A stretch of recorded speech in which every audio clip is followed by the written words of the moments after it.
Assalomu alaykum hammaga. Mana bir mo'sti tayyor pristavimiz ketdi. Adres Samarqand Jonboy.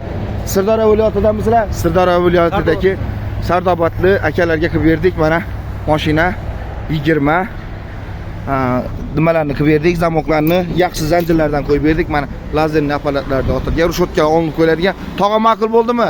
Narx-navodan ko'nglingiz to'qmi? Hamma joy ko'rib keyin keldik, to'g'rimi? Mana qalpoqlarni ham qo'yib berdik, 15 lik balonlar. Taglari mana amazatri sol bo'ladi. Buni razmeri 160 ga 250, bir mo'sli. Mana bu yerda tayyor pristavimiz bor. Zakaz asosidan ham taklif beramiz. Narxini 10,5 million qilib berdik. Farqli ustanovkalar, elektromontajlar ichida. Kimga shunaqa pristav kerak bo'lsa, adres Samarqand Jonboyda. Mana katta trassani ustida. Bu yoqdan kelib Samarqand shahri Unzot, Manzot o'tgandan katta trassani ustida. Bu yoqqa o'tib ketsangizlar, Toshkentga o'tib ketasizlar. Sirdaryolik akalarga qilib berdik. Ma'qulmi aka? Akajon, yaxshi kunlarga ishlating. Mayli, sog' bo'ling. Mana bir mo'sli qilib berdik.